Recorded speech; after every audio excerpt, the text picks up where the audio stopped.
دنیا والوں پر اپنا دکھ ظاہر مت کرو، کیونکہ وہ وہاں چوٹ ضرور مارتے ہیں جہاں پہلے سے زخم ہو۔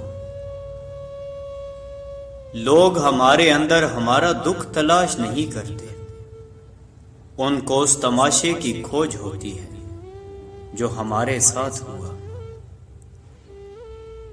دکھ کی سختیاں چہرے سے تو رخصت ہو جاتی ہیں، لیکن انسان کے اندر داخل ہو کر اس کے گوشے گوشے کو ویران کر دیتی ہیں۔ ایک شخص حضرت علی رضی اللہ تعالیٰ عنہ کی خدمت میں پیش ہوا اور کہنے لگا، یا علی، آپ رضی اللہ تعالیٰ عنہ فرماتے ہیں کہ اللہ تعالیٰ نے زمین پہ ہزاروں نعمتیں انسانوں کے لیے پیدا کی، تو یہ دکھ تکلیف اللہ تعالیٰ نے کیوں پیدا کی؟ تو حضرت علی رضی اللہ تعالیٰ عنہ نے فرمایا، اے اللہ کے بندے، شکر کرو کہ اللہ تعالیٰ نے دکھ کو پیدا کیا۔ اللہ تعالیٰ کی عظیم نعمتوں میں سے ایک نعمت دکھ ہے۔ تو وہ شخص کہنے لگا، یا علی رضی اللہ تعالیٰ عنہ، دکھ بھی نعمت ہے۔ تو حضرت علی رضی اللہ تعالیٰ عنہ فرمانے لگے، اے شخص، دکھ انسان کو مضبوط بناتا ہے اور خوشیاں انسان کو کمزور کرتی ہیں۔ اللہ تعالیٰ جس انسان کو نوازنا چاہتا ہے، عظیم مقام دینا چاہتا ہے، تو اسے تکلیف، دکھ اور درد کی راہ بخشتا ہے، تاکہ وہ مضبوط بن بن کے اتنا سیکھ لے کہ اپنی منزل تک جا پہنچے۔ یاد رکھنا، انسان کا دکھ انسان کو سکھانے کے لیے ملتا ہے، لیکن افسوس تو یہ ہے کہ انسان اس دکھ کی وجہ سے روتا رہتا ہے۔ انسان دکھ اور درد کی وجہ سے کتنا بھی روتا رہے، لیکن ختم نہیں ہوگا،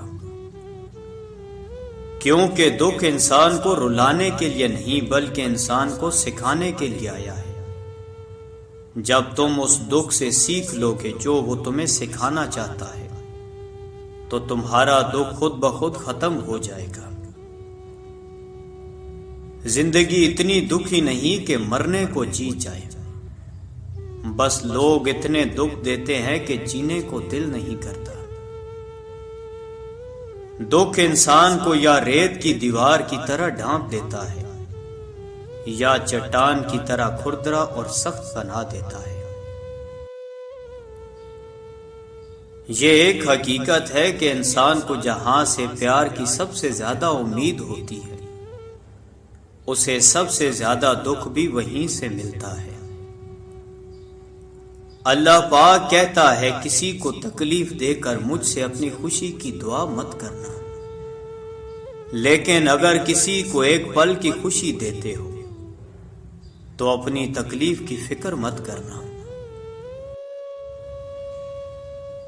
بعض تکالیف ایسی ہوتی ہے کہ ہمیں لگتا ہے جیسے اب ہم مر جائیں گے، جیسے اب کہیں سے کوئی مدد نہیں آئے گی، اور پھر ہم جلد مایوس ہو جاتے ہیں۔ مگر جانتے ہو کہ کوئی غم بھی مسلسل نہیں رہتا، وہ ہمارا پیارا رب بڑا رحیم ہے، تمہاری سوچ سے بھی زیادہ کریم ہے۔ اسے تو یہ بالکل بھی گوارا نہیں کہ تمہیں کوئی تکلیف پہنچے۔ اللہ تعالیٰ جس کو اپنا آپ یاد دلانا چاہتا ہے، اسے دکھ کا الیکٹرک شارٹ دے کر اپنی جانب متوجہ کر لیتا ہے۔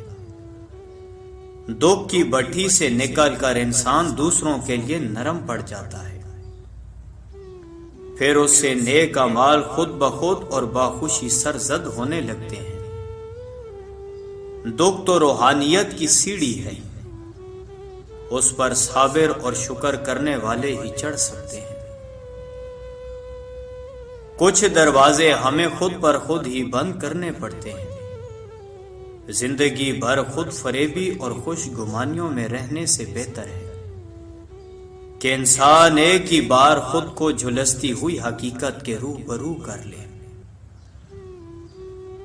یہ قدرت کا قانون ہے کہ جو انسان کسی کو استعمال کر کے اسے دھوکہ دے کر اپنی خوشیاں حاصل کرتا ہے، وہ کبھی نہ کبھی خود اس سے بھی زیادہ دوسروں کے ہاتھوں استعمال ہو کر زندگی میں دکھ سہتا ہے۔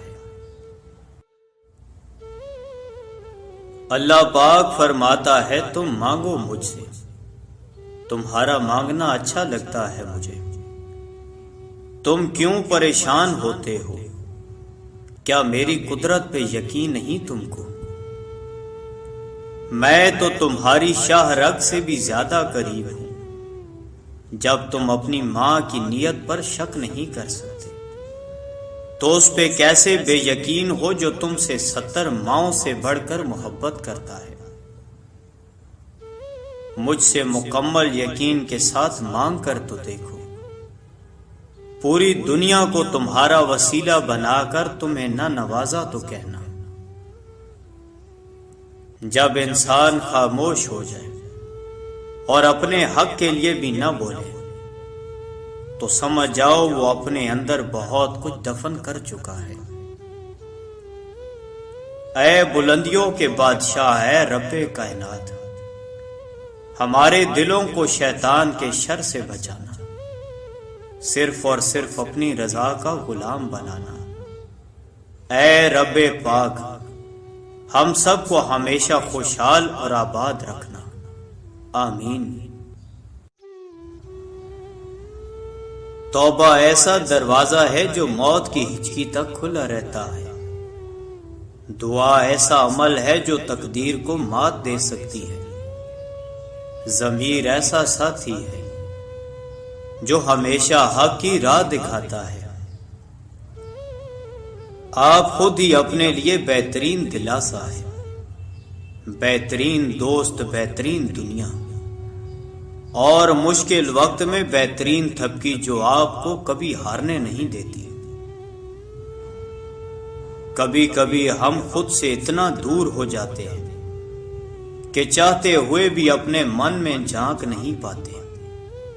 بیزاری کی ایک کیفیت نہیں، مکمل اذیت ہے۔ انسان دنیا میں جتنا مرضی تکبر کر لے، آخر کار اس گوشت نے کیڑوں مکوڑوں کی غذا ہی بننا ہے۔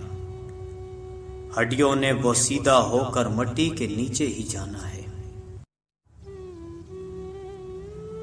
یا رب تو ہی اول، تو ہی آخر، تو ہی ظاہر، تو ہی باطن، ایک اور کرم فرما مجھ پر، میرے سارے زنگ اتار یا رب، اور اپنا رنگ چڑھا مجھ پر۔ ندامت اور توبہ کا ایک آنسو اس مقام تک لے جاتا ہے جہاں پہنچنے کے لیے برسوں کی محنت اور عبادت درکار ہوتی ہے۔ دنیا میں کبھی کسی اچھے انسان کو تلاش مت کرنا، خود اچھے بن جانا ہو سکتا ہے آپ کے اس کام سے کسی اور کی تلاش ختم ہو جائے۔ معاف کرنے کی عادت اور حوصلہ پیدا کرو۔ یہ تو اللہ پاک کا کرم ہے کہ اس نے انسان کے گناہوں کی پردہ پوشی کی۔ اگر تمہارے درمیان ایک دوسرے کے گناہ ظاہر ہو جاتے تو تم ایک دوسرے کو دفن بھی نہ کرتے۔ کسی کو چاہنا ہو تو دل سے چاہو، زبان سے نہیں، اور کسی پر غصہ کرو تو صرف زبان سے، دل سے نہیں۔ اللہ پاک کہتا ہے کسی کو تکلیف دے کر مجھ سے اپنی خوشی کی دعا مت کرنا، لیکن اگر کسی کو ایک پل کی خوشی دیتے ہو تو اپنی تکلیف کی فکر مت کرنا۔ بعض تکلیف ایسی ہوتی ہے کہ ہمیں لگتا ہے جیسے اب ہم مر جائیں گے، جیسے اب کہیں سے کوئی مدد نہیں آئے گی، اور پھر ہم جلدی مایوس ہو جاتے ہیں۔ مگر جانتے ہو کہ کوئی غم بھی مسلسل نہیں رہتا، اور ہمارا پیارا رب بڑا رحیم ہے، تمہاری سوچ سے بھی زیادہ کریم ہے۔ اسے تو یہ بالکل بھی گوارا نہیں کہ تمہیں کوئی تکلیف پہنچے۔